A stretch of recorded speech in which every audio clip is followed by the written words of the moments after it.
नमस्कार दोस्तों, केमिस्ट्री की ऑनलाइन क्लास में आपका स्वागत है। प्रीवियस लेक्चर पे अपन डिस्कस कर रहे थे पॉलीमर, जो चैप्टर अपना चल रहा था उस चैप्टर में अपन ने डिस्कस कर लिया था बेटा, जो बहुलीकरण की विधियां थी उनमें अपन ने देखा था योगात्मक बहुलीकरण के बारे में पढ़ रहे थे। योगात्मक बहुलीकरण अपन ने देखा था कि ये दो प्रकार का होता है। एक तो होता है आपके मुक्त मूलक योगात्मक बहुलीकरण और दूसरा होता है आयनिक बहुलीकरण। मुक्त मूलक पढ़ लिया था, आयनिक बहुलीकरण पढ़ रहे थे अपन। उसमें अपन ने पढ़ा था कि आयनिक बहुलीकरण दो प्रकार का होता है। एक होता है आपके धन आयनिक बहुलीकरण और दूसरा होता है बेटा जो अपन अब डिस्कस करने वाले हैं ऋणायनिक बहुलीकरण। कैटायनिक पढ़ लिया, एनायनिक पॉलीमराइजेशन ये कैसे होता है। तो देखिए बेटा, ये अगर अपन बात करते हैं ऋणायनिक बहुलीकरण क्या होता है, तो ऋणायनिक जो बहुलीकरण होता है वो प्रबल क्षार की उपस्थिति में उत्प्रेरित होता है। किसकी? प्रबल क्षार की उपस्थिति में, प्रबल क्षार की उपस्थिति में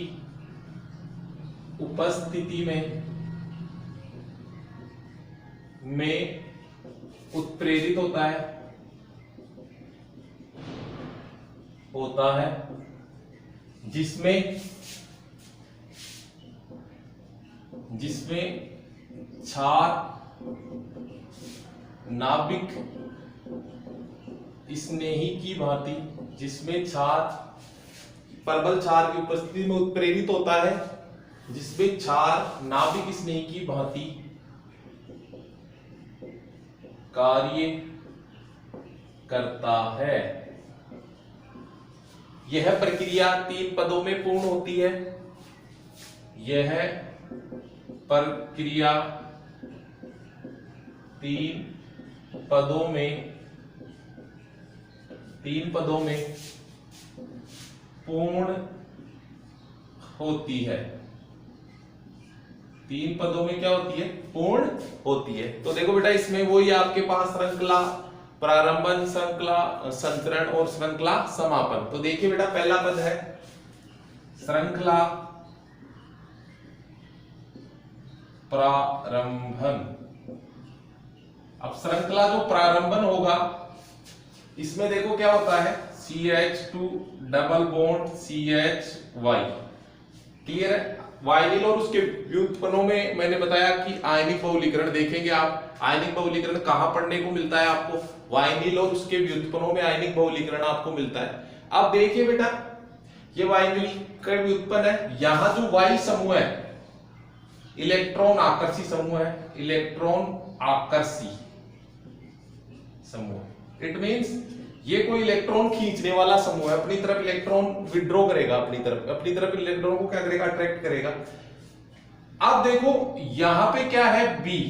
बी कोई क्षार है और वो क्षार नाभिक स्नेही की भांति कार्य करेगा। तो देखिए ये इलेक्ट्रॉन यहां आते हैं, क्योंकि ये इलेक्ट्रॉनों को ये खींचने वाला इलेक्ट्रॉन आकर्षी समूह ये खींचेगा, तो ये जो पाई इलेक्ट्रॉन है ये इधर आएंगे, ये पाई इलेक्ट्रॉन इधर आएंगे। तो यहां क्या रहेगा बेटा? प्लस का चिन्ह बढ़ेगा। कन्फर्म है? प्लस का चिन्ह बढ़ेगा तो ये क्या होगा? क्षार इस पे क्या करेगा बेटा? आक्रमण करेगा। ये क्षार इस पे आक्रमण किया तो क्या हुआ?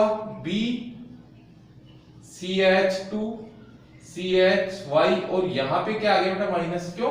क्योंकि इलेक्ट्रॉन यहां पर आए नहीं है, इलेक्ट्रॉन यहां पर पहुंच गए। और यहां पर इलेक्ट्रॉन पहुंचने से क्या हुआ?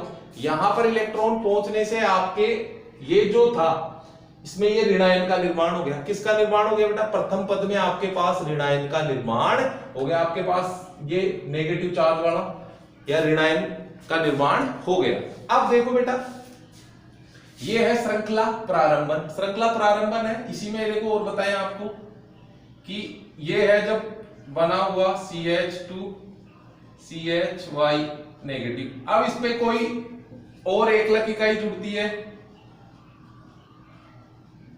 तो क्या होगा? जुड़ जाएगी एकलक इकाई आसानी से इसके ऊपर। B CH2 CHY CH2 CH negative Y। Clear? ये इसके पास नेक्स्ट जो एकलक इकाई इसके साथ जुड़ गई। अब ये पद पूर्ण हो जाता है। यहाँ पे कौन सा पद? ये पद पूर्ण हो जाता है। अब देखिए बेटा, नेक्स्ट है आपके पास सेकंड पद श्रृंखला संचरण, श्रृंखला संचरण। तो देखिए बेटा श्रृंखला जो संचरण पद होता है, श्रृंखला का जो संचरण पद होता है उसमें क्या होता है, जो प्रथम पद में आपके ऋणायन बनता है, प्रथम पद में जो ऋणायन बनता है उस पर बहुलक की एकलक श्रृंखलाएं उत्तरोत्तर क्रम में कंटिन्यूअसली उसके ऊपर क्या करती है बेटा, बहुलक की एकलक श्रृंखलाएं उत्तरोत्तर क्रम में उसके ऊपर जुड़ जुड़ के क्या करती है, वृहद अणु का या वृहद श्रृंखला का क्या कर लेती है बेटा, निर्माण कर लेती है। जैसे अगर अपन बात करें, अपने पास ये था BCH2 CHY CH2 CHY negative, इस पे मैंने n मॉलिक्यूल्स ऑफ एकलक यूनिट के इस पे अटैच कर दिए। क्लियर है?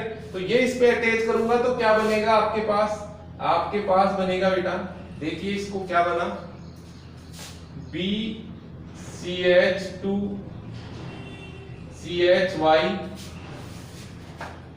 CH2 CHY, और यहां पे अगर अपन बात करें, ये खूब सारी n यूनिट आपके पास जुट गई इसके ऊपर CH2 CH नेगेटिव Y। तो ये मॉलिक्यूल्स आपके पास n श्रृंखलाएं इसके साथ जुड़ गई आपके, तो ये वृहद श्रृंखला का निर्माण हुआ नहीं हुआ बेटा, ये वृहद श्रृंखला का क्या हो गया आपके पास, निर्माण हो गया, जब इस पर n यूनिट एकलक इकाइयों की क्या हो गई बेटा, जुड़ गई। नेक्स्ट होती है थर्ड आपके पास फिर श्रृंखला समापन, श्रृंखला समापन। तो जो श्रृंखला चेन समापन है उसमें क्या होता है बेटा, कोई भी आपके पास इलेक्ट्रॉन इसमें आके जुड़ के श्रृंखला का क्या कर देगा, समापन कर देगा। देखो BCH2 CHY CH2 CHY का N CH2 CH नेगेटिव, और यहां पे अगर अपन बात करेंगे बेटा प्लस H प्लस, ये कोई इलेक्ट्रॉन नहीं है, वो इस पे क्या करेगा बेटा, इस पे अटैच होगा, इस पर जुड़ेगा।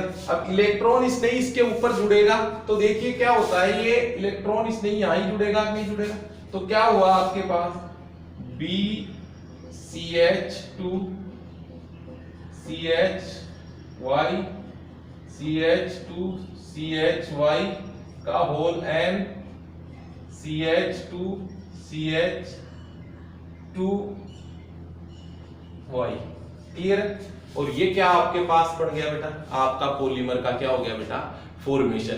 तो ये कौन सा पॉलीमराइजेशन था, ये था आपके पास आयनिक बहुलीकरण, और आयनिक बहुलीकरण में भी कौन सा था बेटा, ये ऋणायनिक बहुलीकरण। तो ऋणायनिक बहुलीकरण में आपने देखा कि ऋणायनिक बहुलीकरण में ये प्रबल क्षार की उपस्थिति में उत्प्रेरित होता है, ये प्रक्रिया प्रबल क्षार की उपस्थिति में उत्प्रेरित होती है। वहां आपने देखा वो इलेक्ट्रॉन स्नेही की उपस्थिति में होती थी, धनायनिक होती थी। इसमें क्षार किसकी भांति करता है, और आपको पता है वो नाभिक स्नेही की भांति कार्य करते हैं। यह प्रक्रिया 3 पदों में पूर्ण, श्रृंखला प्रारंभन, क्षार का क्या होगा, इस पर अटैक होगा। ये क्यों हुआ, क्योंकि इलेक्ट्रॉन इधर आए तो यहाँ पॉजिटिव, क्षार जो नेगेटिव है लोन पेयर वाला उसके साथ अटैच हो गया, ये ऋणायन बन गया फर्स्ट स्टेप में। फिर इस पर उत्तरोत्तर, यहाँ ध्यान रखना, यहाँ ध्यान रखे आप कि जो ऋणायनिक और धनायनिक बहुलीकरण में यहीं पे डिपेंड करता है, वाइनिल वाले व्युत्पन्न होते हैं, लेकिन यहाँ पर अगर इलेक्ट्रॉन देने वाला समूह लगा हुआ है, क्लियर है, तो क्या होगा, वो धनायनिक होगा। यहाँ कोई इलेक्ट्रॉन खींचने वाला आकर्षी, मतलब इलेक्ट्रॉन यहाँ अगर कोई दाता समूह लगा हुआ है तब तो वो धनायनिक होगा, और अगर यहाँ पर कोई इलेक्ट्रॉन आकर्षी या इलेक्ट्रॉन ग्राही समूह होता है तब क्या होता है बेटा, आपके पास ये ऋणायनिक पॉलीमराइजेशन होता है। अब देखिए इसमें मैंने यहाँ पे भी एकलक इकाई इस जो ऋणायन है उसमें अटैच कर दी, ये श्रृंखला प्रारंभन हो गया। अब जो श्रृंखला प्रारंभन के बाद में होता है श्रृंखला का संचरण, क्लियर है, श्रृंखला का संचरण, चेन प्रोपागेशन इसे कहते हैं। अगर अपन बात करें तो बेटा इसमें क्या होता है, इसमें आपके पास बहुलक की जो n एकलक, बहुत सारी एकलक श्रृंखलाएं क्या होती है इसमें जुड़ती जाती है, उत्तरोत्तर क्रम में जुड़ती जाती है, और वृहद बहुलक श्रृंखला का क्या कर लेती है बेटा, निर्माण कर लेती है।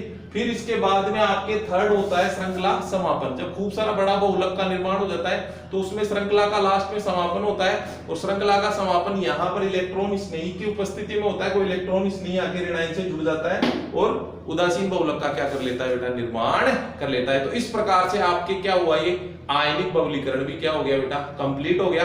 तो अपन ने जो योगात्मक बहुलीकरण है वो कंप्लीट कर लिया। अब जो बहुलीकरण की विधियां थी उसमें दूसरी विधि आती है बेटा, कौन सी, संघनन बहुलीकरण, वो अपन डिस्कस करेंगे।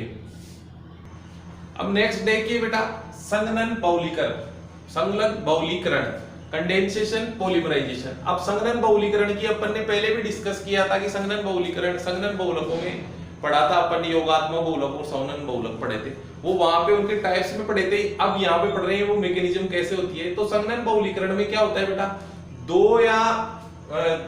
दो या तीन क्रियात्मक समूह युक्त, सुनना इसकी परिभाषा क्या होती है बेटा संघनन बहुलीकरण की, दो या तीन क्रियात्मक समूह उपस्थित वाली अलग अलग एकलक इकाइयां, दो या तीन क्रियात्मक समूह, ऐसी एकलक इकाइयां जिनमें दो, किसी में दो हो या किसी में तीन क्रियात्मक समूह उपस्थित होंगे, वे एकलक अलग अलग एकलक इकाइयां आपस में क्या होती है बेटा, संघनित होती है, आपस में जुड़ती है और संघनन बहुलक का निर्माण करती है। यह प्रक्रिया संघनन बहुलीकरण कहलाती है। इससे जो बनता है बहुलक उसे संघनन बहुलक, कंडेंसेशन पॉलीमर कहते हैं, और ये क्या कहते हैं, कंडेंसेशन पॉलीमराइजेशन कहलाती है। इस अभिक्रिया में क्या होता है, या ये जो आपके पास बहुलीकरण की प्रक्रिया होती है, इसमें जब दो अलग अलग एकलक इकाइयां आपस में संघनित होती है तो उनमें से छोटे अणु जैसे जल, HCl, एल्कोहल, इनका क्या होता है बेटा, निष्कासन होता है। तो देखिए बेटा, इसको मैं एग्जांपल से आपको बताऊंगा। फेमस एग्जांपल नाइलॉन, मैंने आपको पढ़ाया, इसमें खूब बार आ गया आपके पास नाइलॉन 6,6, बहुत बार पूछ लेता है नाइलॉन 6 की एकलक इकाइयां क्या क्या होती है। तो देखो बेटा, नाइलॉन 6,6 में क्या होता है, यह बनता है hexa methylene diamine plus ADP अम्ल, हेक्सामेथिलीन डाइएमीन प्लस ADP अम्ल के संघनन पॉलीमराइजेशन से नाइलॉन 66 का निर्माण, 66 का निर्माण होता है। तो देखो बेटा, इसमें CH2 हेक्सामेथिलीन मतलब CH2 का होल 6 डाइएमीन NH2 और इसके कितने N मॉलिक्यूल इसके प्लस ADP अम्ल CH2 का होल 4 ADP अम्ल COOH और क्या है बेटा COOH।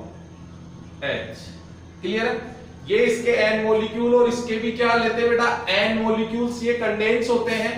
तो होता क्या, इससे H यहां से जाता है बेटा OH। क्लियर है, तो यहां से क्या गया आपके पास H निकला, तो ये क्या बच गया यहाँ पे NH CH2 का होल 6 NH, ये OH गया तो CO जुड़ गया इसके साथ, CH2 का होल 4 COO। क्लियर है बेटा, क्योंकि OH बाहर निकलेगा और ये क्या है खुली वैलेंसी के साथ N, यहां क्या निकल गया NH2O, जल के N अणु क्या हो गए बेटा बाहर निकल गए, और ये क्या बन गया आपके पास नाइलॉन 6,6। ये क्या बन गया नाइलॉन 6,6। इसको 6,6 इसलिए कहते हैं क्योंकि यहां देखो कितने 6 कार्बन, यहां 4, 5 और 6 कार्बन। इसे पॉलीएमाइड भी कहा जाता है क्योंकि ये जो समूह है, मैंने बताया आपको पहले भी बताया, ये पॉलीएमाइड भी है। क्लियर है, ये पॉलीएमाइड भी कहलाता है आपके पास, इसको आप पॉलीएमाइड भी कहते हैं। तो ये जो प्रोसीजर है इसे क्या कहते हैं आप, इसे कहते हैं बेटा कंडेंसेशन पॉलीमराइजेशन। ये क्या कहलाता है आपका, कंडेंसेशन पॉलीमराइजेशन कहलाता है। नेक्स्ट देखो, आपको एग्जांपल और बताऊं मैं, टेरिलीन या पॉलिस्टर, इसका एक और फेमस नाम होता है बेटा डेक्रोन। क्या कहते हैं इसे, डेक्रोन। एक और फेमस नाम होता है इसका डेक्रोन। तो टेरिलीन क्या होता है, किससे बनता है टेरिलीन, ये बनता है बेटा टरथेलिक अम्ल प्लस एथिलीन ग्लाइकोल के संघनन बहुलीकरण द्वारा इसका निर्माण होता है। टरथेलिक अम्ल प्लस एथिलीन ग्लाइकोल, ये सीधा पूछ लेता है आपको कई बार इसमें पूछ लिया कि टरथेलिक अम्ल में क्रियात्मक समूह कौन सा होता है, या फिर पूछ लेता है टेरिलीन के साथ जो दूसरा एकलक जुड़ता है टरथेलिक के अलावा एथिलीन ग्लाइकोल, या नाम नहीं देता है उसमें कौन सा क्रियात्मक समूह है। तो क्वेश्चन कैसे भी आपके पुटअप हो सकता है बोर्ड में। तो देखिए बेटा, टरथेलिक अम्ल और एथिलीन ग्लाइकोल के संघनन बहुलीकरण के द्वारा कैसे टेरिलीन का निर्माण होता है, इसको आप देखेंगे अभी। एथिलीन ग्लाइकोल CH2CH2OH OH, ये क्या होता है आपके पास एथिलीन ग्लाइकोल, इसके N मॉलिक्यूल्स ये अटैच हुए किससे, ये टरथेलिक अम्ल से अटैच रिएक्ट होते हैं। ये टरथेलिक अम्ल आपके पास COOH 1,4 बेंजीन डाइओइक। क्लियर बेटा। अगर अपन बात करते हैं आपके पास ये 1,4 डाइओइक अम्ल होता है, बेंजीन डाइओइक अम्ल होता है। क्लियर है। अगर अपन बात करते हैं ये आपके पास N मॉलिक्यूल्स इसके एथिलीन ग्लाइकोल के और N मॉलिक्यूल किसके, टरथेलिक अम्ल के। क्लियर है। ये आपस में अटैच हुए तो होता क्या है, यहां से तो है, फिर यहां से क्या जाता है बेटा OH, एस्टरीकरण की रिएक्शन होती है। NH2O जल के N अणु बाहर निकलते हैं तो क्या हुआ आपके पास O CH2 यहां क्या हुआ C डबल बॉन्ड O और C double bond O, free valency के साथ ये N मॉलिक्यूल्स इसके आपको ऑब्टेन हो गए। तो यहां देख रहे अगर अपन सॉरी ये यहां पे ऑक्सीजन O CH2O। क्लियर है। यहां से अपन ने इसको छोड़ दिया, लिखा नहीं। तो ये जो आपके पास ऑब्टेन हुआ ये क्या है, ये ग्रुप है ना एस्टर। इसी नाम से इसको क्या कहते हैं, पॉलीएस्टर। खूब सारे हो गए ना तो पॉलिएस्टर इसी नाम देते हैं। ये कपड़ा जो होता है अपना पॉलिएस्टर का, साधारण भाषा में जिसे अपन बोलते हैं ये पॉलीएस्टर ही होता है। तो इसमें नीट में भी क्वेश्चन पूछ लिया ये निम्न में से कौन सा पॉलीएस्टर पॉलीमर है, कौन सा पॉलीएस्टर पॉलीमर है। तो ये है आपके पास क्या बेटा, पॉलीएस्टर डेक्रोन टेरिलीन। ये कौन सा बहुलक है, संघनन बहुलक है। और ये किससे बनता है बेटा, संघनन बहुलीकरण से बनता है। किससे बनता है बेटा, संघनन बहुलीकरण से बनता है। तो ये थी अपने पास बहुलीकरण की विधियां, जिसमें योगात्मक अपन ने प्रीवियस लेक्चर पे पढ़ लिया था। उसका एक टाइप आयनिक बहुलीकरण में था, ऋणायनिक, वो आज अपन ने पढ़ा। और साथ में ही अपन ने दूसरा जो टाइप था अपने पास संघनन बहुलीकरण, उसको भी अपन ने क्या किया बेटा, आज कंप्लीट किया है। तो ये थी आज की अपनी क्लास। नेक्स्ट लेक्चर पे मिलते हैं आपके साथ। बहुलकों का जो अणुभार होता है उसके बारे में डिस्कस करेंगे, और भी कई टॉपिक है। उसके बाद अपना ये चैप्टर थोड़े दिन 2 लेक्चरों में कंप्लीट हो जाएगा। थैंक यू बेटा।